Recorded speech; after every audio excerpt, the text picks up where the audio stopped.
안녕하세요. 코인 랩소디 오늘도 여러분들과 함께합니다. 본부장님 나와 계십니다. 네, 안녕하십니까? 안녕하세요. 반갑습니다. 네.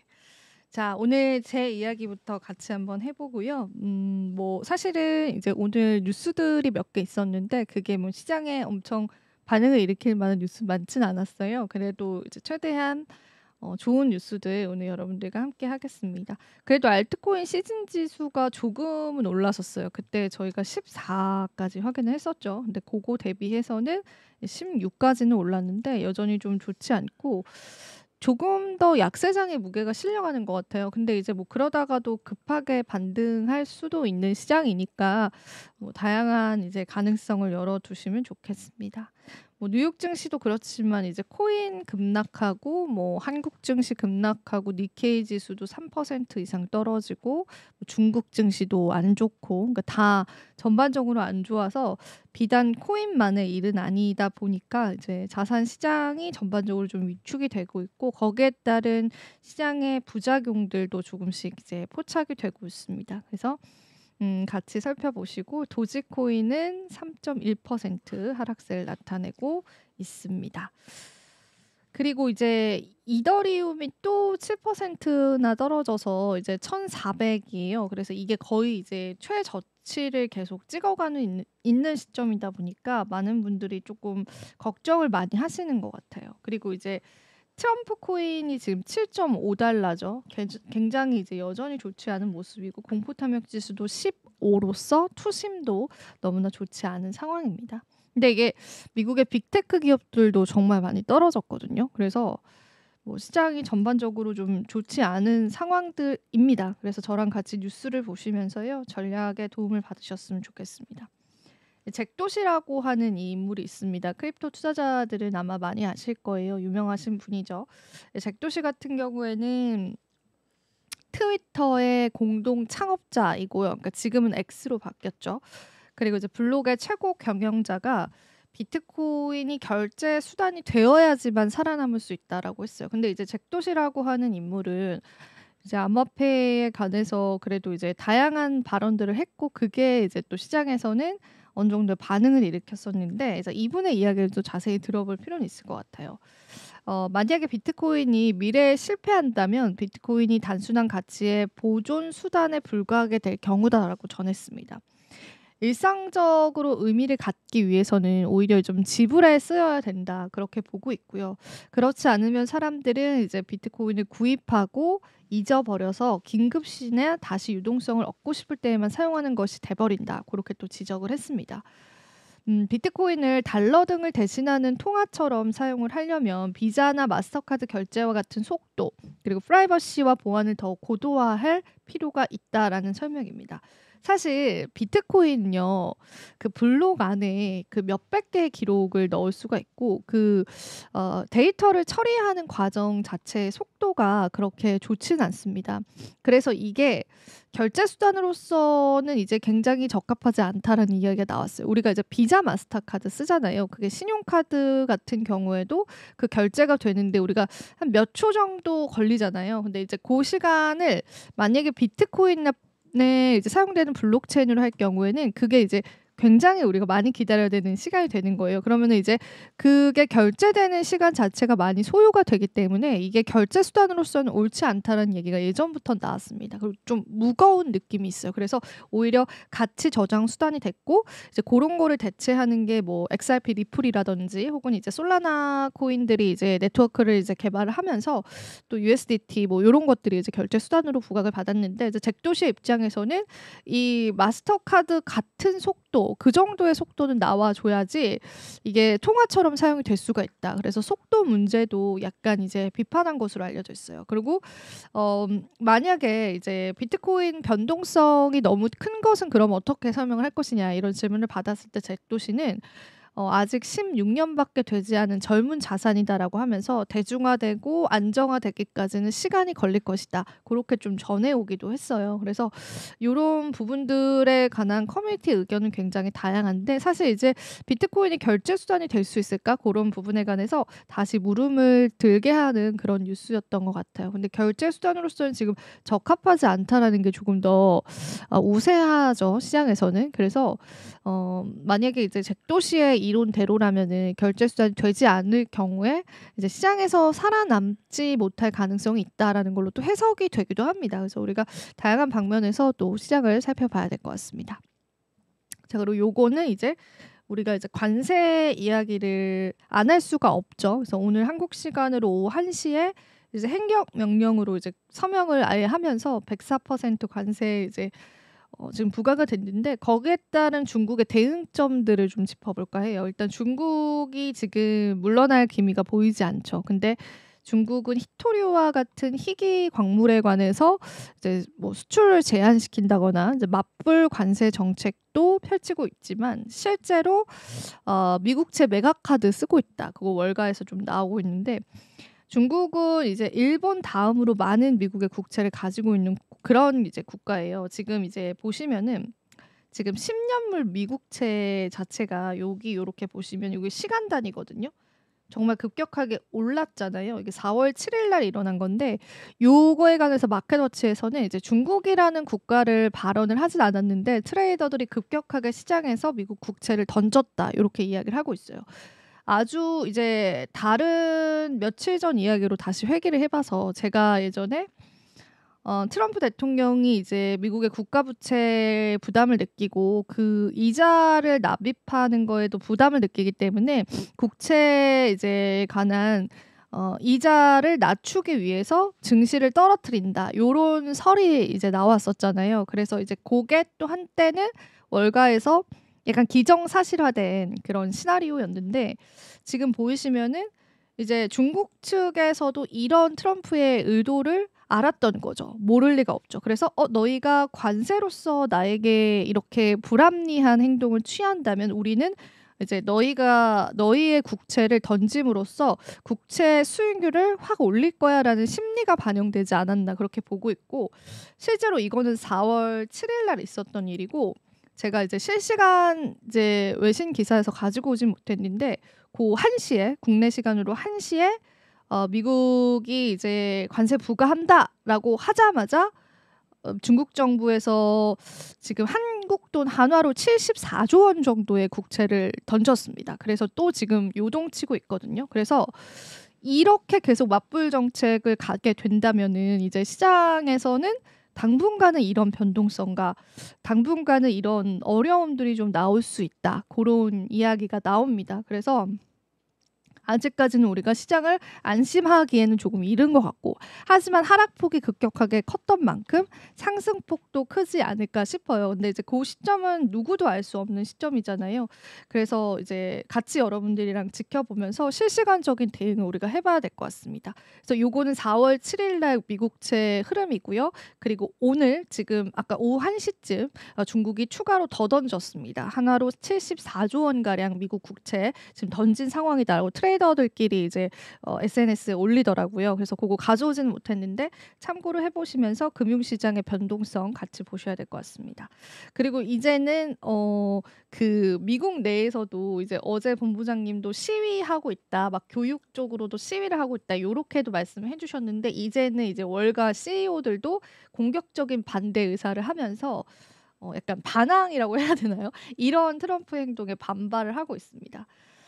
사실 이게 그 JP 모건의 제이미 다이먼 같은 경우에도 잘 알려진 인물이잖아요. 그분도 이제 트럼프 관세 정책에 관해서 공격적으로 비판을 하기도 했고, 근데 이제 뭐 그렇게 비판했다고 해서 트럼프가 지금 꺾이는 상황은 아니에요. 그러니까 그들이 그렇게 비판을 해도 사실은 지금 좀 아랑곳하지 않고 있는데, 그럼 이제 월가에 어떤 이제 인물들이 비판을 했는지를 좀 찾아볼게요. 그동안 사실은 조금 조심스러운 태도를 보냈습니다. 이제 사실 이제 항상 본부장님이 그 빅테크 CEO도 이야기를 많이 해주시는데, 그분들도 이제 조심스러웠어요. 근데 이제는 안 되겠다 싶으셨는지 하나둘씩 공개적으로 반대 입장을 내놓기 시작했습니다. 이제 CEO들 본격적으로 입을 열고 있다, 이런 소식이 월스트리트 저널 통해서 이제 전해져 왔는데요. 이유는 미증시가 급락하기 때문입니다. 그러니까 증시가 급락을 하면은 이제 상장되어 있는 빅테크 기업들의 손해도 어마어마하죠. 월가의 황제로 불리는 제이미 다이먼이 경고의 메시지를 처음으로 쫙 던졌습니다. 그 이후에 여러 기업 수장들이 트럼프 대통령에게 우려를 표명하고 있는데요. 억만장자이자 헤지펀드 시타델의 창업자인 켄 그리핀은 마이애미 행사에서 관세를 거대한 정책적인 실수다라고 지적을 했고요. 그 사람은 이제 사실 공화당 측의 주요 기부자이기도 했습니다. 그러니까 트럼프 행정부가 있는 그 공화당이죠. 사실 이 관세로 인해서 그 필수품 살 때 20% 더 큰 비용을 내야 하는 상황이 초래했다. 이건 명백히 잘못된 일이다. 그렇게 이야기를 했고, 그다음에 피트니스 체인 라이프타임 그룹의 홀딩스인 이제 CEO 같은 경우에도 관세는 결코 아름답지 않다. 이렇게 언급을 하기도 했었고, 그리고 이제 레이 달리오 브레지워터 어소시에이츠의 창업자도 미국이 충분한 상품을 생산하지 못하고 있다는 지적에는 동의는 하지만 이 관세의 실효성엔 우려가 크다. 요렇게 이야기를 했고, 또 이번에 목소리 낸 CEO 중에서는 트럼프 지지자들도 상당수 포함이 되어 있다고 합니다. 게임스톱 라이크코인 CEO 같은 경우에는 이렇게 이야기를 했다고 해요. 관세 때문에 내가 민주당원이 될 지경이다. 이렇게까지 좀 언급을 하면서 그동안 이제 트럼프를 지지했었던 CEO들도 하나둘씩 불만의 목소리를 내고 있습니다. 그리고 이제 저희가 예전에 랩소디를 통해서도 이제 언급을 해드렸죠. 일론 머스크 같은 경우에도 관세에 관해서 역시나 이제 반대 입장 계속 표명을 하고 있고, 근데 그럼에도 불구하고 104%의 관세가 지금은 부과가 됐습니다. 그래서 트럼프 이러한 행보가 언제 끊길지도 우리가 좀 지켜봐야 될 것 같고, 포인트는 이제 하나 둘씩 트럼프를 지지했던 인물들, 공화당에 기부했던 인물들도 조금씩 반대 의사를 표명하고 있다고 합니다. 근데 실질적으로 트럼프가 이렇게 반대한다고 해서 그 정책을 꺾을 사람은 아니잖아요. 그러다 보니까 이제는 약간 포기도 했다고 해요. 우리가 아무리 반대를 한다고 해도 이제 꺾이지 않기 때문에 우리는 우리 나름의 회생의 어떤 방법들을 찾아야겠다. 이런 식의 좀 스탠스도 있다고 합니다. 그래서 여러 가지로 시장 보시면 되고, 그다음에 요거는 또 오늘 제가 마지막으로 조금 심각하다고 해야 되나요? 요로 이더리움 쪽에 악재가 될 수 있는 내용이라서 같이 좀 주요하게 보면 좋을 것 같아서, 이 디파이 프로젝트인 월드 리버티 파이낸셜 재단이요, 대규모의 이더리움 매도를 진행했을 수도 있다는 그런 정황이 전해졌습니다. 사실 제가 일전에도 이더리움을 이쪽이 사고 있다, 이들도 이더리움이 손실이다, 그렇게 전해드렸었는데, 루곤체인이 한 월렛이 이더리움 약 5,471개를 매도했다고 전했는데, 요게 월드 리버티 파이낸셜과 관련된 지갑이다라는 그런 설을 내놓은 거죠. 그래서 아마 이제 트럼프 가문이 이더리움 매도했다, 매각했다, 이런 이야기가 나왔고, 사실 하나로 693억 원 규모의 이더리움을 매수를 했었는데, 만약에 이제 매도를 했다면 사실상 이쪽도 손해를 감수하고 매도를 했을 가능성이 크다고 합니다. 구매가 당시가 3,259달러라고 해요. 근데 지금 1,500달러가 깨졌잖아요. 그런 상황에서 손실을 감수하고 매도했을 가능성을 이야기를 하고, 이더리움 평균 매도가가 1,465달러. 그러니까 65%의 손해가 끼어졌을 수도 있다. 그런 이야기가 좀 나온 만큼 이더리움을 그럼 이제 단단하게 지켜줄 수 있는 고래 투자자가 누가 있을까? 그런 관점에서도 여러분들이 살펴보시면 좋겠습니다. 자, 오늘 제가 준비한 내용은 여기까지고요. 본부장님 이야기도 바로 들어볼게요. 네, 반갑습니다. 지금 얘기하신 거에 잠깐 이어서 얘기하시면, 네. 그 트럼프의 생각을 읽으셔야 됩니다. 그러니까 그럼 좀 읽어주시죠. 그러니까 뭐냐면 그 기본적인 그 생각이 아닙니다. 그러니까 기본적인 룰을 바꾸는 사람입니다. 그러니까 기본적으로 이제 그 전까지는 그러면은 뭐 정상적인 사고를 하신 분이 아니다. 대기업과 정부 간의 거래 모델이 이제 없어지는 겁니다. 그러니까 기본적으로 로비와 정경유착이 그런 것들을 하지 않습니다. 이제 제 그림을 잠깐 보시면 기본적으로는 예전에는 자본시장과 자본주의가 이제 유착이 됐던 건데 이제 그렇게 하지 않습니다. 그러니까 많은 사람들이 보시면 이제 뉴욕 타임즈에 난 건데, 사실은 많은 사람들이 이제 트럼프가 이제 이번에 그 공약을 지키고, 원래 이제 1기 때는 트럼프가 이렇게 했습니까? 그 트럼프가 이제 이거 3선이 안 된다는 걸 이제 많이 알기 때문에 이번에 제대로 뭔가를 하겠다고 본인이 생각한 것 같아요. 물론 이 3선을 누리고는 있지만 그거는 레임덕을 이제 줄이기 위해 3선을 하겠다는 생각을 하는 것 같고요. 기본적으로 이제 대기업과 정부 간의 전통적인 거래 모델을 붕괴시키고 있습니다. 그 이유는 뭐냐면 이 사람이 하는 건 뭐냐면 그 본질은 이런 겁니다. 그러니까 본인이 자본주의 자유시장의 자본주의 룰을 깨고 있는 겁니까? 정치 예속 자본주의로 바꾸고 있는 겁니까?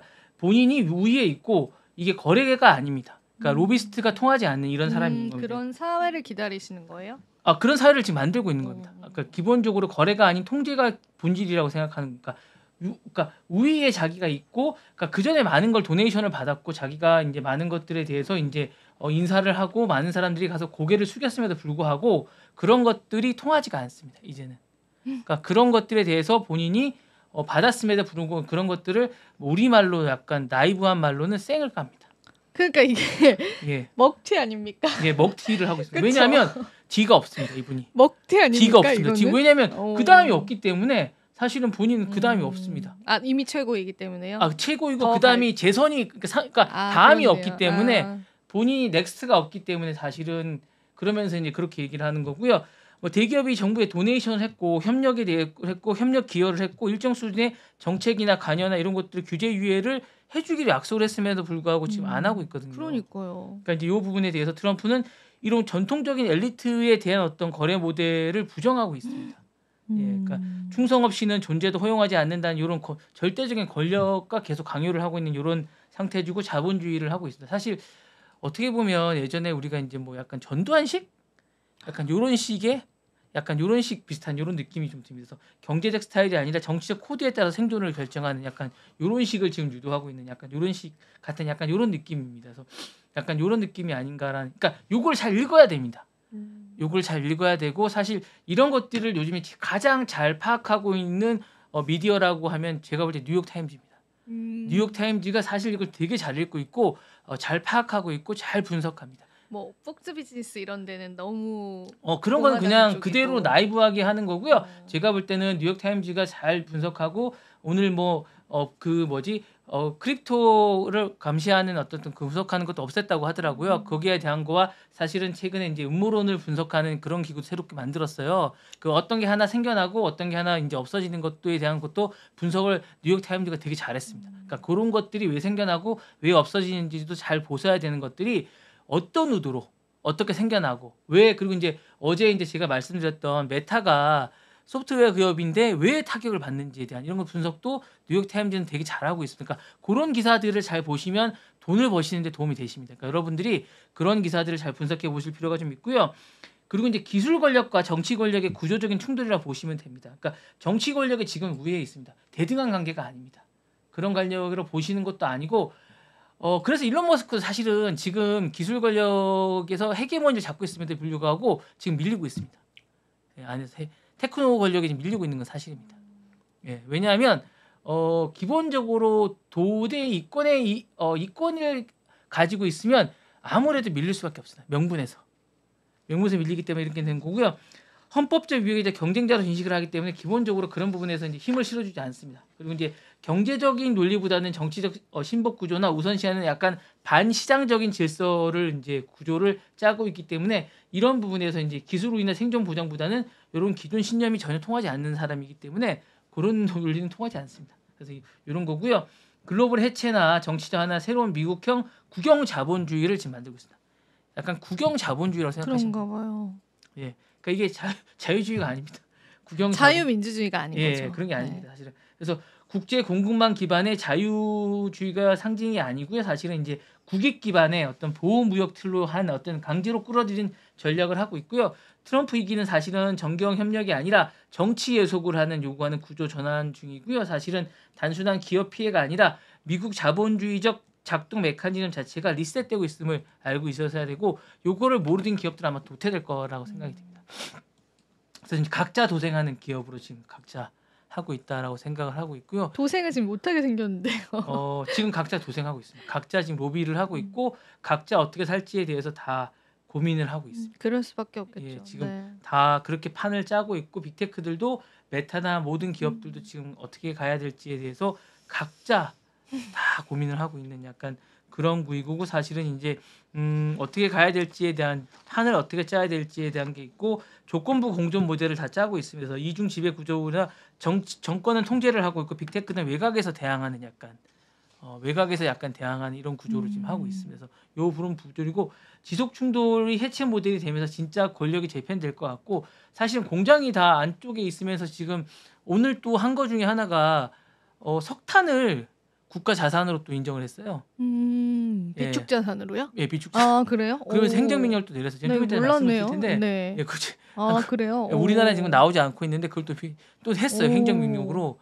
그럴 수 있죠. 예, 네. 그걸 또 이제 필요하죠. 네. 네, 또 했습니다. 트럼프가. 그래서 이제 기술 권력이 진정한 충돌을 하고 있는데 각자 도생을 하는 약간 이런 구조고 이제 혁신은 동력이 둔화되면서 일단 공장들이 다 안으로 들어올 거예요. 이제 국가 이렇게 되면 이제 공장이 다 안으로 들어오게 되면서 여러 가지가 있는데 이게 좋은 게 아닙니다. 물가가 상승하게 될 거고 전반적으로 양질의 인력들이 없는 상태에서 공장이 안에 들어오면서 좋은 서비스가 이제 미국에 없습니다. 왜냐하면 아주 싼 물건들이 들어오지 않게 되는 데다가 그리고 이제 최근에 이제 뭐 제가 또 말씀을 드리겠지만 좀 이따 말씀드리겠지만 이게 서비스나 이런 것들이 양질의 물건들이 들어오지가 않아요. 그러니까 이제 뭐 만약에 뭐 좀 이따 말씀드린 아마존 할로라고 약간 양질의 물건들 같은 우리나라 다이소 같은 이런 서비스를 하던 것들이 리테일러 판매를 가서 바뀌고 있고 막 이런 약간 모든 서비스가 바뀌고 있어요. 그리고 이제 양질의 아주 싼 노동력을 제공하던 사람들이 다 추방되고 있어요. 그러니까 다 고급, 다 비싸져요. 그러니까 이런 것들이 다 악화되고 있어요. 그러니까 이렇게 되고 있다 보니까 이거에 대한 것들에 대한 인식을 잘 못하고 있는 것 같아요. 예. 그리고 표가 사실은 중간 선거에서 제가 볼 때 패할 것 같아요. 공화당 쪽이. 네네. 네. 그러니까 이게 어떻게 될지 잘 모르기 때문에 이게 한 턴만 지나가면 제가 볼 때 요게 바뀌지 않을까라는 생각이 듭니다. 그래서 보완점이나 이런 것들이 시사점이 제가 볼 때 지금이야 이제 뭐 허니문 그간이라서 뭐 아무도 뭐라고 하지 못하지만 곧 바뀌지 않을까라는 생각이 들면서 자유혁신이나 이런 세력이 아니라 사실은 정치 권력의 국정 동반자나 비협조적인 세력으로 지금 분류가 되고 있는 빅테크들이 아주 지금 힘든 시기를 겪고 있는 게 아닌가라는 생각이 들고 힘든 세계를 겪고 있습니다. 그래서 이런 부분이 되고 있는 그런 느낌입니다. 그래서 곧 뭐 힘들지 않을까라는 생각이 들고 있고요. 이런 생각이 있고 지금 벌써 이제 요 다음 걸 보시면 중국이 벌써 미국 공무원들을 노리고 있습니다. 이게 이제 도지에서 이걸 지금 퇴출시키지 않았습니까? 예. 그러니까 여기서 고급 공무원들이 있습니다. FBI든가 뭐 꼭 뭐 이렇게 약간 뭐 그런 공무원들만 있는 게 아니라 고급 공무원들이 많습니다. 그러니까 정보를 많이 갖고 있는 이런 공무원들이 많이 있거든요. 이런 공무원들을 입도 선매합니다. SNS로. 그래서 미국의 인적 자본들이나 이런 기반을 구조적으로 악화하고 있는 이런 안보에 치명적으로 갖고 있는 공무원들이 있는데 이런 공무원들은 이제 국가 자산인데 이런 것들 관리를 안 하다 보니까 안보 리스크가 많습니다. 그렇네요. 공무원 대거 네. 해고시키다 그죠? 보니까 이런 공무원들을 고가에 매입을 하고 있습니다. 그러면서 이제 민감한 정보에 접근 가능한 인력들을 무방비로 노출을 시키고 있고 과거 안보에 이제 접근이 가능했던 인물들을 대거에 이제 매입을 하고 있는 그런 상황에서 어떤 중국의 인지전 전략이 정밀해지고 있습니다. 그래서 이렇게 인적 네트워크를 포섭하고 있고요. 자발적인 정보 유출을 유도하고 있는 이런 상황입니다. 그래서 해고된 정직 공무원들이 직업 제공과 높은 연봉과 사실은 이제 연구 기회를 제공하면서 이제 계획을 하고 있고요. 이게 미국 정부의 내부 지식을 비가시적으로 유출하는 게 아닌가라는 생각이 있고 버려진 인재들이 전략적 리스크로 이제 변모하고 있는 약간 이런 시대가 되고 있습니다. 이렇게 자초한 거죠, 사실은 이제 중국이 위단 전력이 고도화되고 있습니다. 연구소라든가 싱크탱크로 가장을 해서 이제 중국으로 와라. 그래서 CIA라든가 FBI 출신들이 많습니다. 이런 분들을 뭐 보건이나 기술이나 교육이나 이런 연구자들로 대량 부족하거든요. 중국에 많이 초청을 합니다. 2년이나 3년, 뭐 길게는 5년 정도 계약을 해서 연봉을 많이 줍니다. 뭐 미국에서 뭐 10년 벌 수 있는 걸 2년 안에 벌 수 있게 해준다고 해서 그럼 가죠. 갈 것 같아요. 예, 가서 이렇게 하고 있고. 안 그래도 나라한테 버림받은 사람은 더 갈 것 같아요. 그러니까 식구들 다 데리고 가서 연봉 받고 다 정보 주고 뭐 그다음에 뭐 기술 설계 이런 거 있잖아요. 다 제공합니다. 좀 무섭기도 해요. 네. 이렇게 내팽개 치니까. 그렇죠. 내팽개 치니까. 참 이게 뭐 사람 귀한 줄 모르고. 네, 그렇죠. 21세기 인적 어떤 국가안보 모델이 재설계해야 되는데 이게 퇴직자가 타깃이 되는. 예. 너무 슬프다. 어쨌든 이게 공부는 잘하고 볼 일인 게 아닌가. 그쵸, 직장은 좋은 데 다니거든. 그쵸. 이게 역시 그런 거 아니겠어요. 말씀을 드리는 겁니다. 잘나고 볼 일이다라는 결론입니다. 잘나면 살 길은 있다, 그죠? 네. 다음 소식입니다. 자, 이게 이제 재미있는 얘기인데 20달러 이하 쇼핑이 이제 바뀌고 있는데 아마존에 보면 하울이라고 했어요. 이게 뭐냐면 여러분들 이제 아마존을 잘 이용 안 하시니까 그런데 요게 이제 약간 테무나 알리바바 같은 약간 요런 서비스 저가에 이런 건데 되게 좋은 거예요. 싸고 뭐 되게 좋은 약간 요런 서비스입니다. 그래서 이게 이제 관세가 되면서 요건 이제 미국에서 이게 원래 중국에서 가져온 약간 요런 거였어요. 그러면서 저가였는데 요게 이제 물류 비용 때문에 못 가져오게 됐어요. 그러다 보니까 이제 요게 초저가 쇼핑 구조가 이제 붕괴되면서 이제 요거를 바꾸게 됐어요. 그러니까 요거를 이제 리테일러 샵 코너로 바꾸게 됐어요. 그러니까 예전에도 이제 이런 게 했는데 리퍼 같은 게 있거든요. 이런 걸로 이제 바꾸게 됐어요. 그래서 아마존에 보면 리퍼라고 있어요. 아마존 알리라고 있거든요. 아마존 알리라고 해서 저가에 한 40에서 50% 정도로 싸게 파는 이런 것들을 그러니까 제가 이제 한번 그 전에 말씀드렸는데 이 미국의 그 유통 구조는 우리나라랑 좀 다릅니다. 그러니까 우리나라는 이제 그때그때 필요할 때마다 이제 제조하는 곳에서 받아서 유통이 세일을 하는 약간 이런 구조잖아요. 아, 네네네. 네, 그때 말씀해 주셨어요. 예, 근데 이제 네. 미국은 유통이 전체를 다 삽니다. 전체를 한꺼번에 다 해서 연말에 블랙 프라이데이 한꺼번에 다 푸는 약간 이런 구조거든요.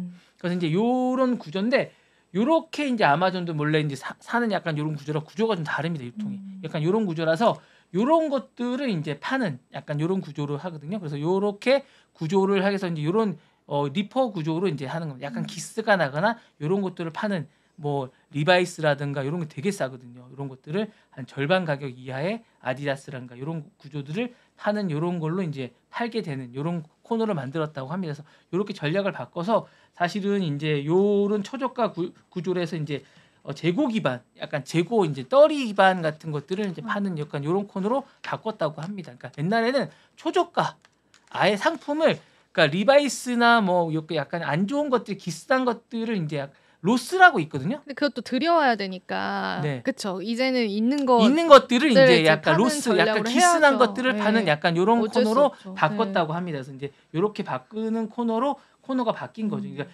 미국에 가시면 로스라고 있어요. 로스라고 있고 이제 제이시펜이라고 혹시 잘 모르시죠? 네. 제이시펜이나 로스나 이런 코너들이 있습니다. 이런 거 그러니까 이제 제이시펜이가 1페니라고 이제 조그맣게 파는 그러니까 약간 이제 입어보고 막 이렇게 아주 저렴한 코너들인데, 그러니까 기스가 난 옷이거나 이런 것들을 파는 거거든요. 그래서 약간 리처라는 드라마가 있는데 리처라고 이제 혹시 잭 리처라는 드라마 혹시 아세요? 모릅니다. 미국 드라마 중에 있는데 네. 이분은 이제 옷을 안 사세요. 옷이 없어요.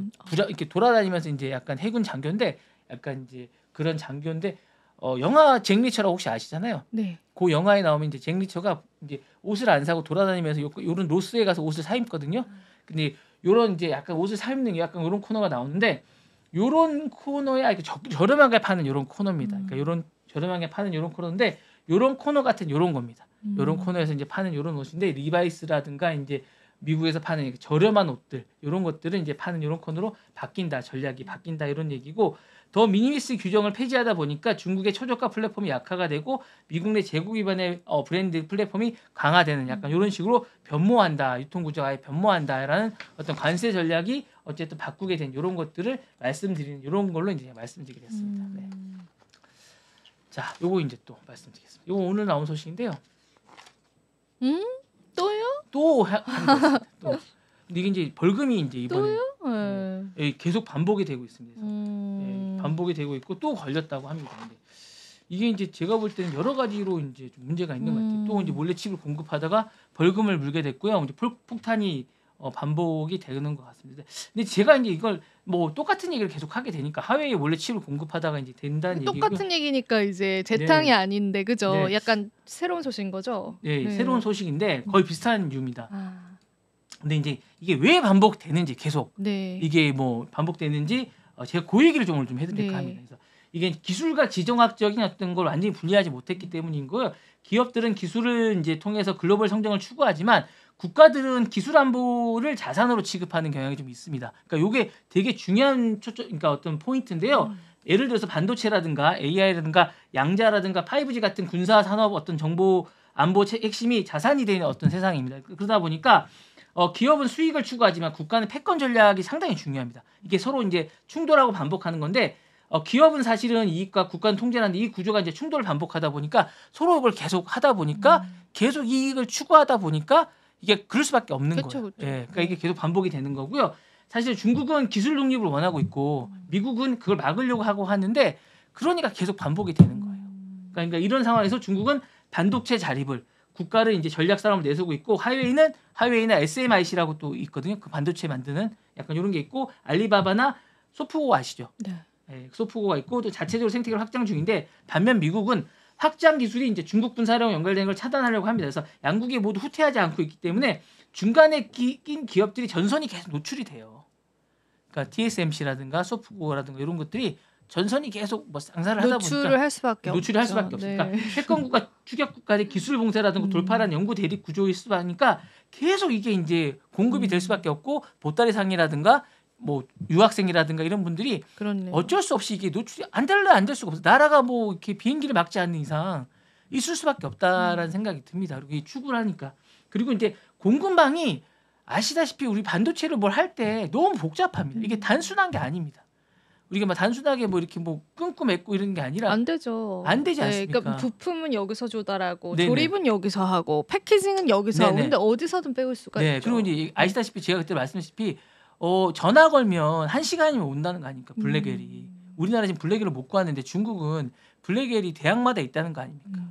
그럴 정도로 지금 아주 저렴하게 물론 몇 배를 줘야 된다면 가격은 몇 배를 줘야 되지만 구할 수는 있다는 거. 그러면 그리고 암시장도 있을 테고 그러니까 그런 게 있을 테고 반도체 하나를 만들기 위해서는 사실은 설계를 미국에서 하고 장비는 사실 네덜란드나 일본에서 하지 않습니까? 그리고 이제 기본적으로 팹은 지금 어쨌든 대만이나 그리고 이제 한국에서 하고 테스트는 중국에서 분산되어 있는 이런 구조거든요. 지금 그러다 보니까 이게 테스트 버전만 여러 군 나라에서 다 가져갈 수가 있거든요. 기본적으로. 그러니까 이런 상황이고 누구를 제재하도록 틈이 존재할 수밖에 없어요. 이게 한 나라에서 모든 걸 다 할 수 있는 게 없고 사실 그렇게 해서 실패했던 게 인텔이거든요. 그래서 다 이게 나눠서 우리가 다 하겠다. 중국이 이거를 누구보다 잘 이용하는 그런 구조입니다. 그러다 보니까 그럴 수밖에 없고요. 소프고 같은 위장된 중간 법인이나 설계 아웃소싱이 반복할 수밖에 없는 패턴입니다. 그러니까 이런 건 상황이고 복잡한 글로벌 공급망이 통계를 어렵게 만들고 회색지를 만들기 때문에 반복될 수밖에 없습니다. 그리고 기업들이 정치적 리스크보다 수익을 우선시하기 때문에 어쩔 수 없이 나 몰라 이렇게 하나 줄게 이렇게 하는 이런 식의 그런 게 어쩔 수 없이 있다는 약간 이런 생각을 저는 하고 있습니다. 그리고 TSMC든 삼성전자든 기본적인 거래처를 확보해놓고 설비를 이제 가동하는 게 기본적으로 높인 게 우선시다 보니까 물론 윤리적인 판단도 중요하지만 규제만 안 걸리면 공급이 가능하다. 이런 기업들이 한다는 게 아닙니다. 그러니까 그 밑에 있는 기업들이 적용할 수 있다라는 생각을 할 수 있는 게 아닌가라는 생각을 합니다. 그래서 네. 미국이 나중에 새로운 기준을 들이밀면 문제가 터지는 게 아닌가. 그때 당시 기준은 맞지만 나중에 그 기준이 또 더 엄격하게 강화되지만 그때 기준에 맞춰서 또 이렇게 오해할 수 있는 편법을 거죠. 만드는 게 그럼요. 아닌가라는 생각이 들고요. 사전 윤리보다 사후 규제가 지금 많이 되고 있는 시스템이기 때문에 반복적인 충돌이 계속 된다는 생각이 있고요. 국제 룰이 좀 약간 부재합니다. 그래서 미국이 독자적으로 계속 규제를 만들고 있다는 거죠. 미국이 자신들에게 유리하게 그렇죠. 계속 만드니까 이게 사실은 못 따라가는 거예요. 국제 룰이. 그래서 이제 WTO라든가 뭐 와스너라든가 뭐 어레인지먼트라든가 이중 용도의 기술 규제라든가 뭐 OECD 룰 같은 게 미국하고 안 맞아요. 이런 게 안 맞고 미국은 독자 수출 규제를 계속 들이면서 우리 기술에 들어간 건 우리가 통제한다라고 물어붙이니까 이게 뭐 납득이 안 가는 거예요. 다른 나라들이. 그리고 이제 글로벌 공감대가 부족하고 자국 기술 중심으로 이제 예측 가능을 떨어뜨리는 걸 계속 반복하다 보니까 공감대 형성이 안 됩니다. 자꾸 중국 위주로 어쨌든 규제를 계속 강화하는 약간 이런 식이고 최근에 했던 어떤 법도 우리나라가 왜 이게 제재 대상국인지 잘 모르겠는 거예요. 예, 그런 경우 이제 다자간 기술 통제가 이제 약하고 사실은 미국 독주가 반복되다 보니까 반감이 많이 생기고 이런 게 있다 보니까 통제가 잘 되지 않는 게라는 생각이 있고 사실은 이게 TSMC라든가 소프고라든가 하웨이만의 문제가 아니라 사실은 기술 안보를 받아들일 준비가 안 돼 있지만 사실 그에 맞는 글로벌 규칙이 안 돼 있지 않나라는 생각이 들고요. 그러니까 반복이 될 수밖에 없는 거고 기술 냉전은 사실상 저는 이게 어쨌든 반복된 어떤 본질이 아닌가라는 생각이 듭니다. 그래서 이게 계속 되는 것 같고요. 사실은 이게 좀 약간 앞으로도 계속 될 것 같은 생각이 듭니다. 그래서 어쨌든 고액 벌금을 이번에는 좀 벌금으로 단순히 제재가 아니라 돈으로 할 것 같은 생각이 들어서 좀 물게 될 것 같고요. 사실은 이제 좀 본질은 기본적으로 이제 약간 하면서 이제 좀 제재를 세게 할 것 같은 그런 생각이 듭니다. 그래서 이 부분을 조금 좀 세게 하게 되지 않을까라는 생각이 듭니다. 네. 네. 그렇게 돼서 이제 어떻게 될지는 좀 지켜봐야 되지 않을까라는 생각이 드네요. 네. 그렇습니다. 네. 네. 어떻게든 하겠죠. 근데 다음 소식 요것도 재밌습니다. 아니 이거 이제 중국에 배운 것 같아요. 네. 트럼프하고 도지가 이제 개인 정보를 우회해서 이제 일론 머스크가 이끄는 도지부가 인공지능을 활용해서 최소한의 한 개 이상의 연방 기관 내에 어떤 정책에 비판한 기관을 내부 커뮤니케이션을 감시해 왔다라는 주장이 제기돼 왔습니다. 그러니까 이게 누가 주장한 거예요? 뉴스에서. 네, 뉴스에서 예, 주장해 왔습니다. 그러니까 여러 롤링스톤즈라든가 이제 뭐 여러 가지 뉴스에서 이런 걸 해왔고요. 이 부분에 대해서 이제 민간 기술 이제 권력이 감시를 주도하는 권력의 이제 전이 현상이 있고 AI를 통해서 해왔을 거기 때문에 사실 이제 이게 보안이 아니라 사상 검열이 아닌가라는 생각이 들고 있습니다. 이게 사실 이제 단순히 그런 게 아니라 이제 무분별하게 하는 게 있고 사실 이게 이제 그 기록 보존법에도 위배해야 된다고 합니다. 그리고 이제 헌법적 논쟁의 서막이 아닌가라는 생각이 표현의 자유와 행정 권한과 기술 윤리에도 어긋나는 게 아닌가라는 생각이 들고 있고요. 이게 이제 AI 기술의 어쨌든 통치 권력화라든가 사실은 이제 정치 감시와의 자동화라든가 민간 기술의 정부 장악이라든가 헌법 질서의 어떤 내부 균열이라든가 이걸 동시에 보여주는 게 아닌가라는 생각이 있고 기술 권력의 어떤 정치적 오용의 첫 사례가 아닌가라는 생각이 들고 민간 권력이 이제 공권력을 대체하면서 생기는 어떤 오남용이 이제 그 징후가 나타나고 있다라고 생각이 듭니다. 이렇게 효율성 얘기하는데 드디어 이게 효율성이 아니라 정말 그런 게 나오는 것 같고요. 정보 기록의 시스템이 무력화가 되고 있는 거고 향후의 헌법적 사회적 기준을 자유할 시금석의 사건이라는 생각이 듭니다. 그래서 이게 향후 판례에서 선례가 될 수 있는 중대 분기점이라는 그런 생각도 듭니다. 그래서 좀 이번에 따끔하게 혼을 좀 내야 되는 게 아닌가 생각이 듭니다. 네. 자, 다음 소식은 이게 이제 트럼프 정부가 아이폰을 미국에 생산해라 이렇게 얘기를 했다고 합니다. 그래서 진짜 생산할지는 잘 모르겠습니다. 진짜로 가능할까요? 그 얘기는 이제 뭐 생산하라고 했다고 합니다. 그래서 실제는 중국은 유지하고 이제 뭐 전략적으로는 어느 정도 가능할지에 대한 것들은 뭐 제가 이제 한번 알아보니까 힘들다고 합니다. 실질적으로 힘들고요. 어느 정도 가능한지에 대해서는 현실적인 건 가장 현실적인 건 중국 중심을 하고 제3국 분산을 하고 미국 상징적인 생산이 가장 현실적이라고 합니다. 그러니까 이제 핵심 구조는 사실상 심천과 정저우에 조립 메인 허브를 70% 이상 유지하는 게 가장 현실적이라고 합니다. 그리고 이제 제3국 인도라든가 베트남이나 멕시코의 부품 생산 리스크를 분산시키고 미국 텍사스나 애리조나의 칩 설계나 서버 생산을 상징적인 고부가 가치의 역할을 하는 게 가장 이게 리저너블한 거라고 합니다. 다만 지금 조립 메인 허브 부분에 대해서 이 부분을 어느 정도 이제 로비를 통해서 어느 정도 유예 기간을 좀 달라고 하는 것들이 좀 해야 되는 것 같고 왜냐하면 중국이 이미 생산 효율성이나 숙련도를 갖춘 시스템이 있다고 하고 지금 TSMC도 이제 미국과 실패했던 이유가 숙련된 노동자가 없다고 합니다. 이게 뭐 하루아침에 되는 게 아니래요. 특히 이제 애플 같은 경우 이 하나하나 뜨고 이런 것들이 불량률이 상당히 높다고 합니다. 미국에 있는 어떤 노동자들이 그렇게 뛰어나지 않다고 해요.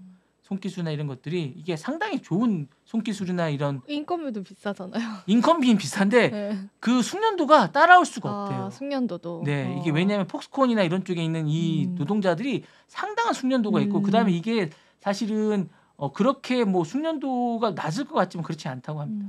네, 보시면 아시겠지만 그리고 이제 기본적으로 이제 생산비라든가 납기라든가 품질 이런 것들을 아니 이분들은 땡챔이 딱 일어나거든요. 미국에 계신 분들은 네. 그렇기 때문에 이게 대체 불가 못합니다. 네. 그러니까 이게 쉽지가 않고 현실적인 선택지는 균형적 다변화인데 이런 것들을 다 제껴놓고 하라고 하니까 이게 정말 쉽지 않습니다. 그래서 이게 쉽지 않은데 이걸 자꾸 하라고 하니까 정말 미칠 지경이 아닐까라는 생각이 듭니다. 그래서 정말 이게 어떻게 하라는 건 잘 모르겠습니다. 힘듭니다. 모두가 힘든 시대를 저희가 겪고 있어요. 네. 힘든 시기가 아닌가. 제가 준비한 소식은 여기인데 뭐 다른 소식 좀 해드릴까요? 오늘 그만할까요? 아유 이제 됐습니다. 저희 또 뒤에 스케줄이 있습니다. 네. 그러면 하겠습니다. 다음 소식 많지만 제 개인 방송에서 해드리겠습니다. 네, 그건 또 언제 볼 수가 있죠? 오늘 뭐 오후에 제가 올리겠습니다. 아 좋습니다. 네. 저희 랩소디는 오늘 여기서 인사드려볼게요, 여러분. 내일 또 만나요. 시청해주신 여러분 고맙습니다. 감사합니다.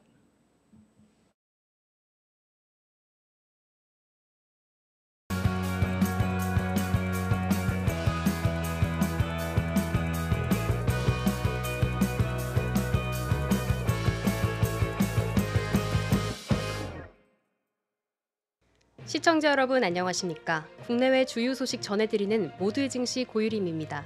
첫 번째 뉴스입니다. SK하이닉스가 2023년 1분기 디램 시장에서 점유율 36%를 기록하며 삼성전자를 제치고 1위에 오른 것으로 나타났습니다. 글로벌 시장 조사업체 카운터포인트 리서치에 따르면 삼성전자는 34%로 2위에 자리했으며 마이크론은 25%로 뒤를 따랐습니다. SK하이닉스가 삼성전자를 제치고 디램 1위를 차지한 것은 이번이 처음으로 1년 전인 2022년 1분기만 해도 삼성전자 41%, SK하이닉스 30%로 10% 이상 격차가 뚜렷했습니다. 그러나 지난 4분기부터 삼성전자의 점유율과 SK하이닉스의 점유율 차이가 좁혀졌고 2023년 1분기에는 역전이 일어난 것입니다. 이번 성과는 SK하이닉스가 HBM 시장에서 압도적인 점유율 70%를 기록하며 삼성전자의 부진을 극복한 결과로 해석됩니다.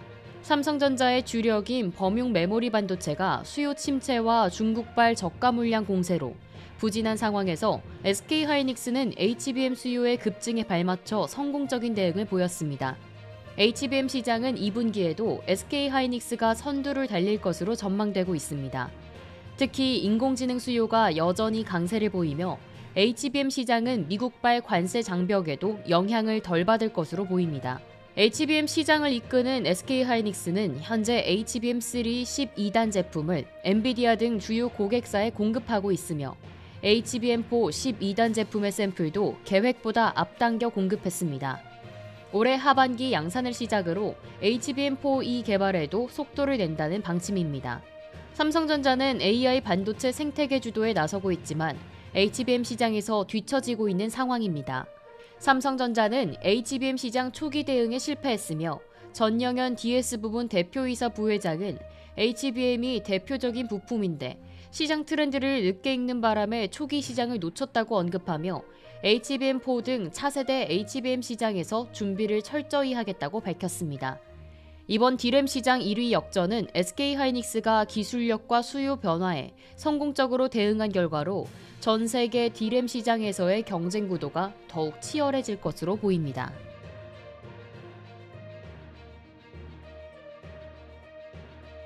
국내 2위 철강 기업인 현대제철노사가 임금 및 단체 협약 협상에서 잠정 합의에 도달했습니다. 이번 협상에서 제시된 임금 인상과 성과급 증가 조건이 노조의 찬반 투표를 통과하면 반년 넘게 이어져 온 노사 갈등이 마무리될 전망입니다. 이번 잠정 합의안의 핵심은 기본급 10만 1,000원 인상, 기본급 450%와 1,050만 원 성과급 지급입니다. 이 합의안은 사측이 기존에 제시한 성과급 1,000만 원에서 50만 원을 증액한 조건으로 임금도 10만 1,000원 인상하는 내용을 포함하고 있습니다. 이틀간의 협상 끝에 잠정 합의가 이루어졌으며 조합원 투표에서 가결되면 협상이 최종 마무리됩니다. 현대제철과 노조는 지난해 9월부터 임금 및 단체 협약 협상을 시작했으며 당시 사측은 1인당 약 2,600만 원대 성과급을 제시했지만 노조 측은 현대차 수준의 성과급을 요구하며 협상이 난항을 겪었습니다. 결국 사측이 추가 보상안을 제시하며 교섭이 진전되었고 이번 잠정 합의안이 도출된 것입니다. 현대제철은 철강업 불황 속에서 고전해왔으며 노사 간의 임금 협상이 길어지며 창사 이래 첫 직장 폐쇄와 비상 경영을 선포하는 등 심각한 갈등을 겪었습니다. 노조 측은 그동안 게릴라식 파업을 이어갔고 이로 인해 회사 운영에 어려움이 있었지만 이번 잠정 합의로 갈등 해결에 실마리가 풀릴 수 있을지 주목됩니다. 현대제철 노사는 이번 임단협을 통해 임금 인상과 성과급 증액을 합의하며 경영 정상화를 위한 첫 발을 내딛게 됐습니다. 잠정 합의안이 조합원 투표에서 가결되면 반년 넘게 이어져 온 노사 갈등이 마무리되고 회사는 경영 안정화와 미래 발전을 위한 발판을 마련할 수 있을 것으로 전망됩니다.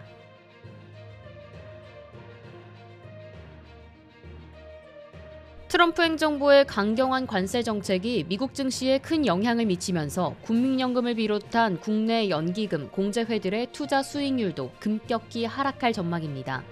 이에 따라 연기금 공제회들은 비상근무 체제로 시장을 주시하며 분산 투자 확대를 고려하고 있습니다.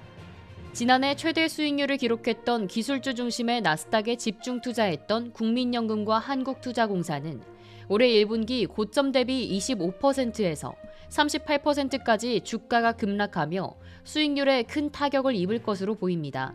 국민연금은 지난해 12월 말 기준으로 156조 원을 미국 증시에 투자했고 KRC도 62조 3,170억 원 규모의 미국 주식을 보유하고 있습니다. 하지만 1분기 주식시장의 급락으로 국민연금은 운용 수익률 0.85%로 지난해 15%에서 크게 하락했습니다. 현재 국내 연기금 공제회들은 24시간 비상근무 체제를 유지하며 상황을 예의주시하고 있습니다. 그러나 트럼프 행정부의 강경한 정책으로 인해 불확실성이 커지면서 향후 전망은 더욱 비관적입니다. 한 연기금 관계자는 미국의 정부 부채가 심각해지고 있고 침체 우려가 커지는 가운데 금리를 내리기도 힘들다고 전했습니다. 그럼에도 불구하고 연기금 공제회는 급격한 시장 변동에도 즉각적인 매도를 하지 않겠다는 입장을 고수하고 있습니다. 패시브 전략을 따르는 대부분의 연기금은 특정 종목의 주가 하락이 있다고 해서 매도하지 않는다는 입장입니다. 반면 해외 투자 업계에서는 트럼프의 관세 전쟁이 과도하게 올랐던 자산 가치를 조정하는 과정이라는 분석도 나옵니다. 특히 싱가포르와 인도네시아 등 미국의 의존도가 낮은 국가들의 주가 상승과 대체 투자처로 주목을 받고 있습니다. 국내 연기금 관계자들은 현재 미국 증시의 변동성에 맞서 분산 투자 확대와 대체 자산에 대한 관심을 높이고 있으며 향후 시장 안정을 위한 전략을 준비하고 있습니다.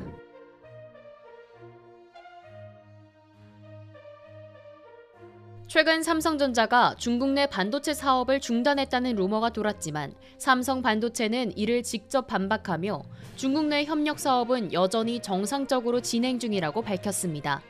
삼성반도체는 9일 중국의 소셜미디어 플랫폼인 웨이보와 웨이신을 통해 삼성 파운드리가 중국 사업을 전면 중단했다는 루머는 사실이 아니다라며 해명에 나섰습니다.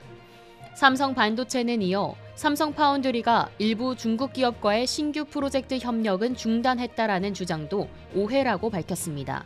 삼성은 여전히 중국의 파트너 기업들과 정상적으로 협력하고 있다는 것입니다. 삼성 반도체의 입장은 중국 내 협력 업체인 중국 팹리스 기업 락집의 발표와 일치합니다. 락집은 전날 삼성 파운드리가 중국 사업을 전면 중단했다는 소문이 돌고 있다며 이를 가짜뉴스라고 해명한 바 있습니다. 락집은 삼성 반도체와의 협력 사업이 정상적으로 진행 중이라고 덧붙였습니다. 삼성 반도체는 2012년부터 중국 시안 가오신구에 본격적으로 반도체 사업을 시작했으며 이는 1978년 중국 개혁, 개방 이후 최대 규모의 단일 해외 투자 프로젝트로 평가받고 있습니다. 시안 공장에는 총 137억 달러가 투입되었으며 2014년에 1기 공장이 가동을 시작했고 2기 공장은 2021년 10월부터 풀 가동 중입니다. 또한 2022년 2월에는 시안 공장의 생산 라인 업그레이드 계획을 발표한 바 있습니다. 삼성 반도체는 중국 내 사업 지속을 공식적으로 밝히며 향후에도 중국 시장에서의 협력을 강화할 계획임을 내비쳤습니다.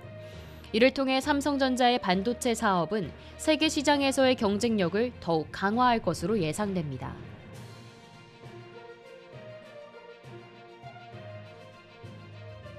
이상으로 모두의 증시 마칩니다. 본 방송에서 제공하는 정보는 투자 판단에 대한 조언일 뿐 해당 자산의 가치와 상승을 보장하지 않습니다. 시청해주신 여러분 고맙습니다.